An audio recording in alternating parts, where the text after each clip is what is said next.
So the Samsung Galaxy M31s and the Samsung Galaxy M31 are really similar phones. Some would say they're identical, seeing how they both offer a similar display, are backed by the same processor and run on the same software.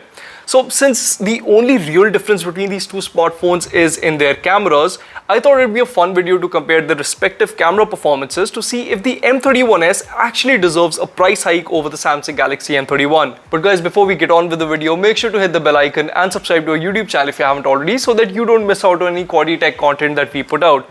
Now that you have done that, let's get on between the camera comparison of the Samsung Galaxy M31s and the Samsung Galaxy M31.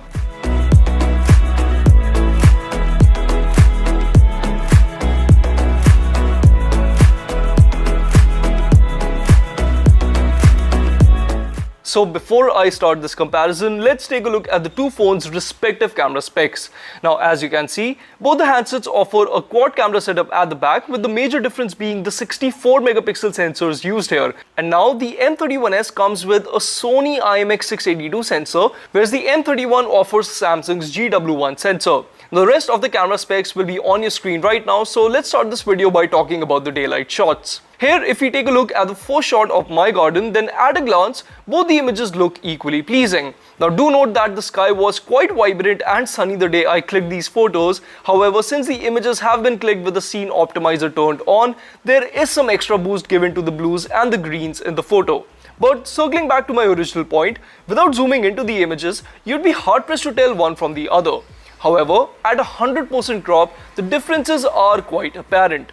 The image from the M31 looks grossly over-sharpened in comparison, especially if you look at the bushes behind the tree, and the handset also struggled with keeping the highlight in check, which is evident if you look at the detailing in the part of the sky just above the water tanker in the house in front of mine. Also, the same is highlighted, no pun intended, in the gaps between the leaves. Now one more thing I'd like to point out here is that the M31s's photo has much superior corner details as compared to the M31's shot, which can be seen if you zoom into the right hand side of the image and focus on the leaves of the big tree or even its bark. Now in a similar fashion, in this next shot, while the M31 has done a good job of bringing out the details from the shadows, which can be seen by a cursory glance at the bushes in the center, which are better exposed here, the M31s's shot is better everywhere else. So at a closer crop, not only will you find better composition from the M31s as the image doesn't appear over-sharpened, but you also find significantly superior corner details yet again and minimal noise around the edges of the photo. Now coming to the wide-angle images, the Samsung Galaxy M31s proves its mettle here once again, as it offered considerably better details around the corner as well as the center of the frame. I also noticed that even under bright sunlight, the M31 software processing introduced quite a lot of noise in the photo, making it less desirable as compared to the M31s's shot. Same goes for the macro images too, and here the M31 and the M31s both shoot really good close-ups, but the M31s takes the lead owing to much nicer details and better focusing speeds. As for the close-ups, both the handsets net a very similar result in terms of details in all the comparison shots I took with the phones, with the underlying difference being the sample's respective color science. Now take the shot of the pink flower for instance, and here you notice that the two images offer a ton of details around the petals as well as a gorgeous natural bokeh effect. However, the shot from the M31 appears as if someone has applied a sepia filter to it. Now while I did click these shots around sunset, the photo from the M31 is playing up the orange in the atmosphere a little too much. In a similar fashion, the shot of the white flower offers the same amount of information at a closer crop on both the phone's photos. However, the yellow at the center of the flower in the M31's photo is smeared, which once again happens because the phone is trying to overemphasize a shade.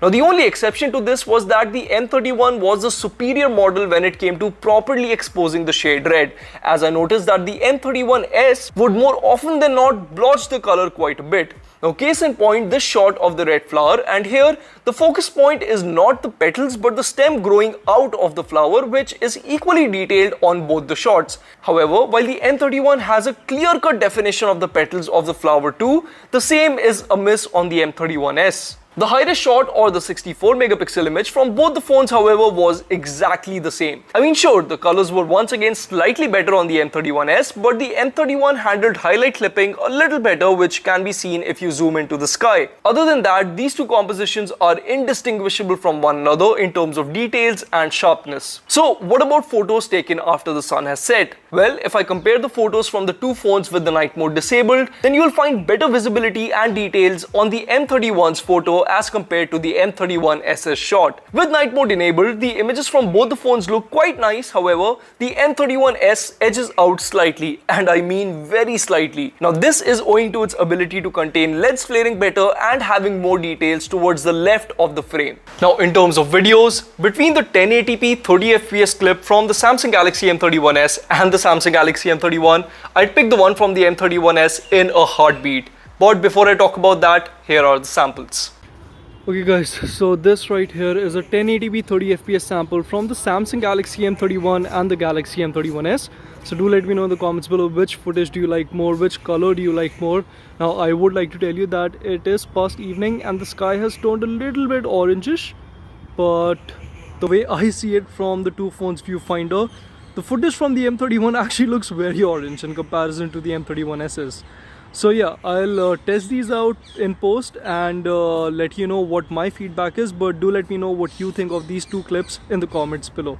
Now I'm sure I don't need to tell you why the M31s footage seemed better, but at the expense of sounding like a broken record, the colors were way off in the M31's clip and the smartphone was constantly hunting for focus.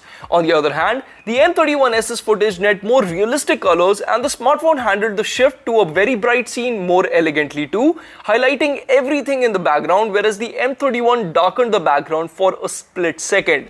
Now you can see this if you go back to the footage and see when I point the phone's cameras towards the sky.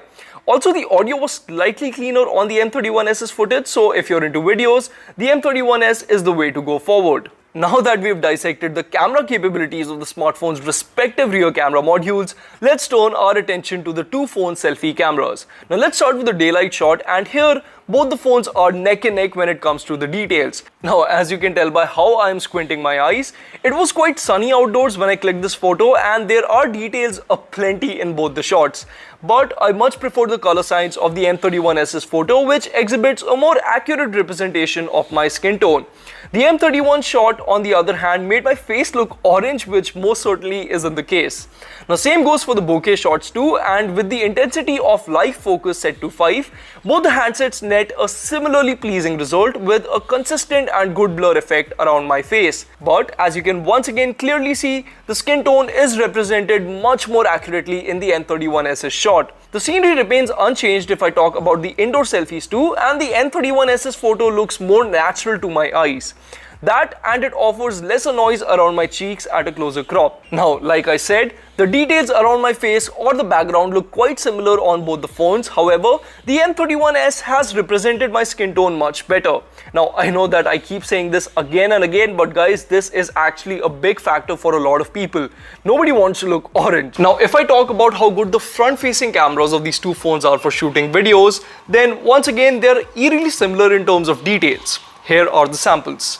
So this right here is a 1080p 30fps video sample from the Samsung Galaxy M31 and the Samsung Galaxy M31s. Now obviously you guys have to tell me if the colors from the M31 look better or if the colors from the M31s look better.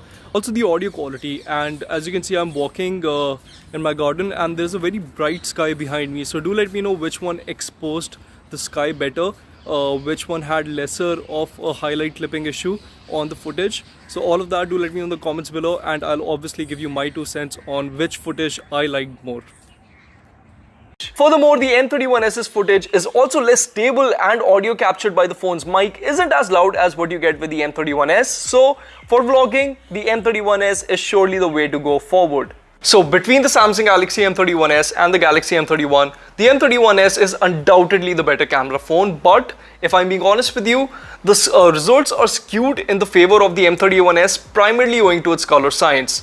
This phone just captures colors better. So down the line, say the M31 gets a software update which actually fixes its post-processing issues, this would be a much closer call. But for the time being, I'd say between the M31 and the M31s, pick the M31s if you are at all serious about photography.